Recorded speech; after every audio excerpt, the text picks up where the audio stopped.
नमस्कार मु राकेश आपण नहीं आसी आज सकाल केतोटी गुरुत्वपूर्ण खबर से भिडियोटी को शेष पर्यटन देखा मोर अनुरोध। चलतु आज सकाल खबर उपर नजर पकाई। प्रथम खबर, मकर संक्रांति रे मिलिबो सुभद्रा चतुर्थ पर्याय टंका। सुभद्रा योजनार चतुर्थ पर्याय टंका को नहीं चर्चा जोर धरी। चतुर्थ पर्याय टंका डिसेम्बर 25 तारिख रे देबाकु थिबा बेले एहाकु स्थगित रखा जाइछि। एही चतुर्थ पर्याय टंका मकर संक्रांति मिलिबो। एही पर्याय रे प्राय 20 लाख रु अधिक हिताधिकारी को एही टंका प्रदान करा जिवो। जांच प्रक्रिया जारी रहितबारु एही पर्याय टंका विलंब रे दिया जिवो बोली सूचना दैछंती उपमुख्यमंत्री प्रभाती परिड़ा। सुभद्रा टंका पाइबारु वंचित रहिथिबा योग्य हिताधिकारी सुभद्रा पोर्टाल रे जाई निजर अभियोग दायर करि परिबे।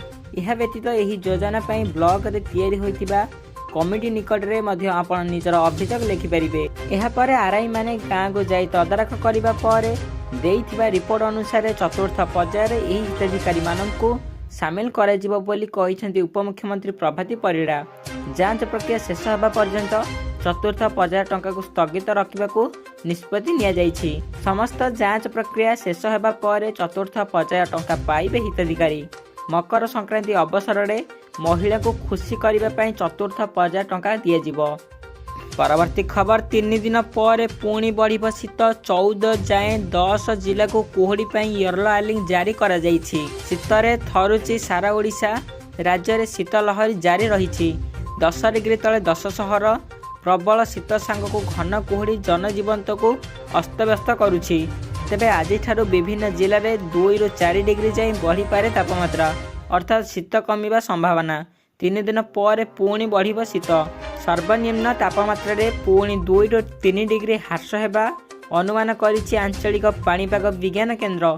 आज 14 तारिख जाए 10 जिले में कुहुड़ी हेब। झारसुगुड़ा, पुरी, संबलपुर, कलाहांडी, जाजपुर, भद्रक, गंजाम, गजपति, जगतसिंहपुर एवं केन्द्रापड़ा जिला को येलो वार्निंग जारी करा जाइछि। एहा पर 15 तारिख पाग सुखिला रहिबा सहित शीत बढ़िबो। पारला, खेमुंडी और बलांगीर रे सर्वाधिक तापमात्रा 30 डिग्री रेकर्ड करा जाइथिया बेले सर्वनिम्न तापमात्रा फुलबाणी रे 6.5 डिग्री रेकर्ड करा जाइछि। आज कटक, नयागढ़, अनुगोल, केन्दुझर, कंधमाल और ढेंकानाल रे घन कुहुड़ी जोगु दृश्यमान्यता ह्रास पाइथिबा बेले अनुगोल, खोर्धा, सुंदरगढ़, कलाहांडी, झारसुगुड़ा और संबलपुर गोटे 2टी स्थान रे हालुका कुहुड़ी देखा देइथिला। परवर्ती खबर, कुंभ मेला पई ओडिशारू गड़िला बस शुभारंभ कले मुख्यमंत्री। विभिन्न जिलूर बस प्रयागराज अभिमुखे बाहरी। वीडियो कॉन्फ्रेंसिंग जरिया रे आज मुख्यमंत्री मोहन चरण माझी यार शुभारंभ करिसेंती। महाकुंभ उपलक्षे एही बस सेवा आरंभ करा जाइछि। पुरी, अयोध्या, ब्रह्मपुर, अयोध्या को यही स्वतंत्र बस सेवा आरंभ होइछि।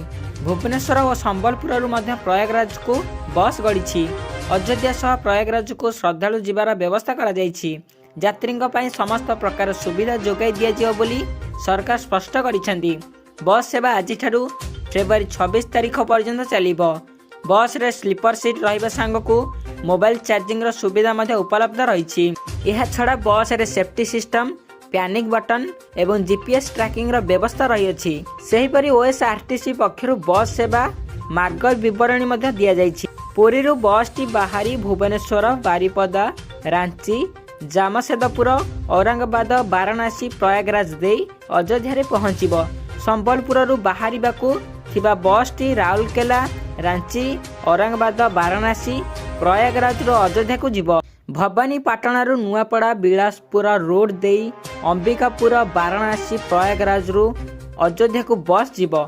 ब्रह्मपुर फुलबाणी, झारसुगुड़ा, अंबिकापुर रोड दे अयोध्या को बस गड़िब। जनवरी 13, 18, 20, 24, 27, 30 तारिख और फेब्रुआरी 2, 5, 9, 11, 16, 17, 24, 25 तारिख रे 4टी निर्धारित सहर रु बस कुंभमेला अभिमुखे बाहर। यात्री माने www.osrtc.org वेबसाइट किंबा ओएसआरटीसी ऐप जरिया टिकेट बुकिंग करि परिबे। नचेत एसबू बस स्टैंड रे थिबा ओएसआरटीसी रो टिकेट काउंटर रे मध्य टिकेट करि हेबो। यात्री सहायता पई 24 घंटे हेल्पलाइन नंबर जहाँकि 1800345112 और एक व्हाट्सएप नंबर रही जहाँकि 784900 5205 ଜାରି କରାଯାଇଛି।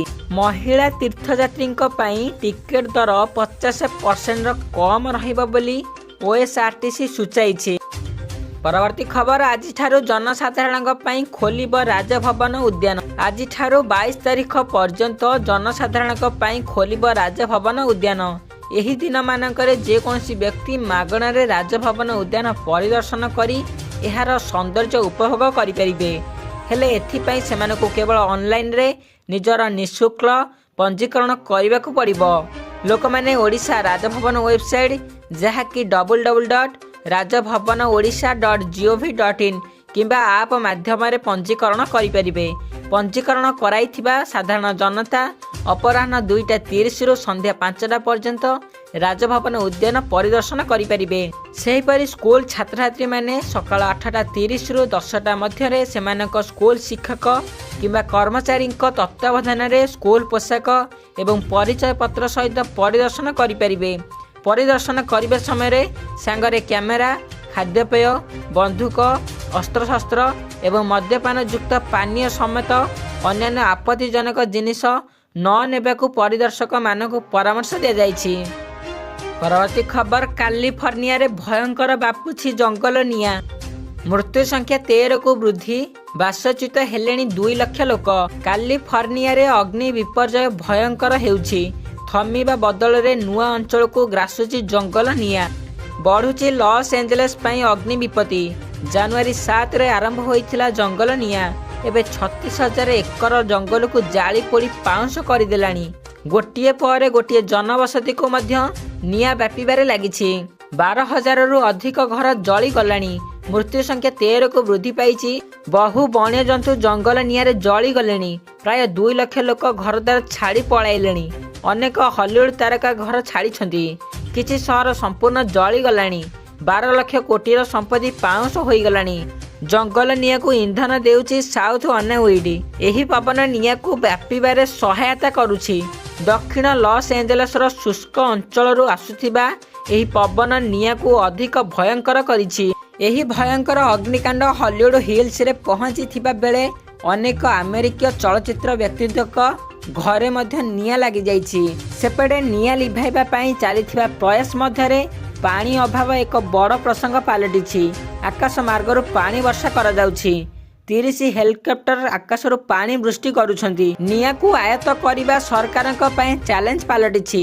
ଜଳ ଅଭାବନକୁ ନେଇ କାଲିଫର୍ଣ୍ଣିଆର ଗଭର୍ଣ୍ଣର ଗାଭିନ୍ ନ୍ୟୁସମ୍ ଅସନ୍ତୋଷ ପ୍ରକାଶ କରିଛନ୍ତି। ଜଳ ଅଭାବ ଯୋଗୁଁ କିପରି ନିଆଁ ଲିଭାଇବା କାମ ପ୍ରଭାବିତ ହେଉଛି ସେ ତାହାର ତଦନ୍ତ ଦାବି କରିଛନ୍ତି।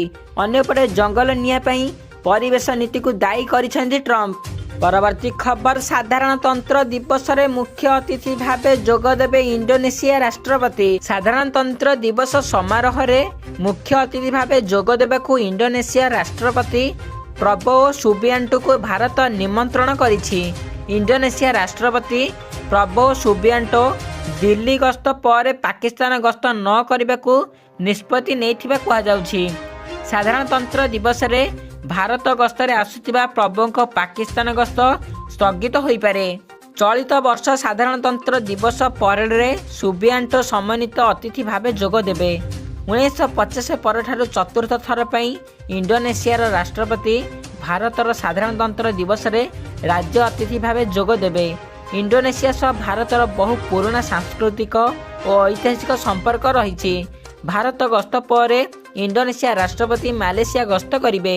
ନିକଟରେ ପାକିସ୍ତାନୀ ଗଣମାଧ୍ୟମରେ ଖବର ପ୍ରକାଶ ପାଇଥିଲା ଯେ ଇଣ୍ଡୋନେସିଆ ରାଷ୍ଟ୍ରପତି ଭାରତ ଗସ୍ତ ପରେ ସିଧାସଳଖ ପାକିସ୍ତାନ ଯିବେ। ବିଦେଶୀ ଅତିଥିମାନଙ୍କୁ ନିଜ ଅଞ୍ଚଳରୁ ସିଧାସଳଖ ପାକିସ୍ତାନ ନ ଯିବାକୁ ଅନୁରୋଧ କରିବା ଭାରତର କୂଟନୀତି। ଫିଲିପାଇନ୍ସ ପରେ ଇଣ୍ଡୋନେସିଆ ହେଉଛି ଚୀନର ଦ୍ୱିତୀୟ ପଡ଼ୋଶୀ ଦେଶ, ଯିଏକି ଭାରତ ନିର୍ମିତ ବ୍ରହ୍ମୋସ କ୍ଷେପଣାସ୍ତ୍ରର କ୍ଷମତା ରଖିଛି।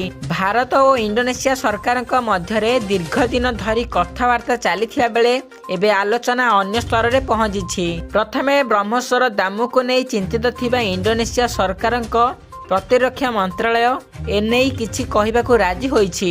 ଭାରତୀୟ ପକ୍ଷ ମଧ୍ୟ ଇଣ୍ଡୋନେସିଆ ପକ୍ଷକୁ ଆଶ୍ୱାସନା ଦେଇଛି ଯେ ସେମାନେ ଖର୍ଚ୍ଚ ବିଷୟରେ ଏହାର ଭାବନାକୁ ବିଚାରକୁ ନେବେ। ଅତି ସହଜରେ ଋଣ ଯୋଗାଇ ଦେବା ପାଇଁ ମଧ୍ୟ ଭାରତ ବ୍ୟବସ୍ଥା କରିବାକୁ ପ୍ରସ୍ତୁତ ଅଛି। ପରବର୍ତ୍ତୀ ଖବର, ଆମେରିକାରେ ତୁଷାର ଝଡ଼ 3000 ବିମାନ ହେଲା ବାତିଲ। ଯୁକ୍ତରାଷ୍ଟ୍ର ଆମେରିକାର ଦକ୍ଷିଣ ଭାଗରେ ପ୍ରବଳ ବେଗରେ ପବନ ସାଙ୍ଗକୁ ଭୟାବହ ତୁଷାର ଝଡ଼ ଯୋଗୁଁ ଶୁକ୍ରବାର ସାଧାରଣ ଜୀବନଯାତ୍ରା ବ୍ୟାହତ ହୋଇଛି। ଫଳରେ 3000ରୁ ଉର୍ଦ୍ଧ୍ୱ ବିମାନ ଉଡ଼ାଣ ବାତିଲ ହେବା ସହ ଅନେକ ହଜାର ବିମାନ ବିଳମ୍ବିତ ହୋଇଛି। ବିଶେଷ କରି ଡେଲ୍ଟା ଏୟାରଲାଇନ୍ସ ସର୍ବାଧିକ ପ୍ରଭାବିତ ହୋଇଛି। ଆଟଲାଣ୍ଟା ଇଣ୍ଟରନ୍ୟାସନାଲ ଏୟାରପୋର୍ଟର 5ଟି ରନୱେକୁ ସାମୟିକ ଭାବେ ବନ୍ଦ କରିଦିଆଯାଇଛି। ଟେକ୍ସାସ ଏବଂ ଓକ୍ଲାହୋମା ସମେତ ଆମେରିକାର ଦକ୍ଷିଣ ରାଜ୍ୟଗୁଡ଼ିକରେ ରାସ୍ତାଘାଟ ବରଫାବୃତ ହୋଇଯାଇଛି। ଟେକ୍ସାସରୁ ଜର୍ଜିଆ ଏବଂ ସାଉଥ କାରୋଲିନା ପର୍ଯ୍ୟନ୍ତ ସ୍କୁଲ ବନ୍ଦ ରହିଛି। ଅଟକି ରହିଥିବା ବାଇକ୍ ଚାଳକମାନଙ୍କୁ ଉଦ୍ଧାର କରିବା ଲାଗି ଆର୍କାନସାସ୍ ଏବଂ ନର୍ଥ କାରୋଲିନା ପକ୍ଷରୁ ନ୍ୟାସନାଲ ଗାର୍ଡଙ୍କୁ ଡକାଯାଇଛି। ବିଭିନ୍ନ ରାଜ୍ୟରେ ଜରୁରୀ ପରିସ୍ଥିତି ଘୋଷଣା କରାଯାଇଛି। ଆର୍କାନସାସରେ ପ୍ରାୟ 31 ସେମି ବହଳରେ ବରଫ ପଡ଼ିଥିବା ବେଳେ ଲିଟିଲ ରକରେ 25 ସେଣ୍ଟିମିଟର ତୁଷାରପାତ ହୋଇଛି। ତୁଷାର ଝଡ଼ ଯୋଗୁଁ କେତେକ ଅଞ୍ଚଳରେ ତାପମାତ୍ରା ବିଯୁକ୍ତ 18 ଡିଗ୍ରୀ ସେଲସିୟସକୁ ଖସିଯାଇଛି। ଏଥିସହିତ ବିଜୁଳି ନଥିବାରୁ ଅନେକ ହଜାର ଲୋକ ନାହିଁ ନଥିବା ଅସୁବିଧାର ସମ୍ମୁଖୀନ ହେଉଛନ୍ତି। ଦର୍ଶକ ବନ୍ଧୁ, ଏ ଥିଲା ଆଜି ସକାଳର କେତୋଟି ଗୁରୁତ୍ୱପୂର୍ଣ୍ଣ ଖବର। ଯଦି ଭିଡ଼ିଓଟି ଭଲ ଲାଗିଛି ଲାଇକ୍ କରିବା ସହିତ ଆମ ଚ୍ୟାନେଲକୁ ସବସ୍କ୍ରାଇବ୍ କରିନିଅନ୍ତୁ। ତ ଭିଡ଼ିଓଟିକୁ ଆପଣମାନେ ସମ୍ପୂର୍ଣ୍ଣ ଦେଖିଥିବାରୁ ଆପଣମାନଙ୍କୁ ବହୁତ ବହୁତ ଧନ୍ୟବାଦ।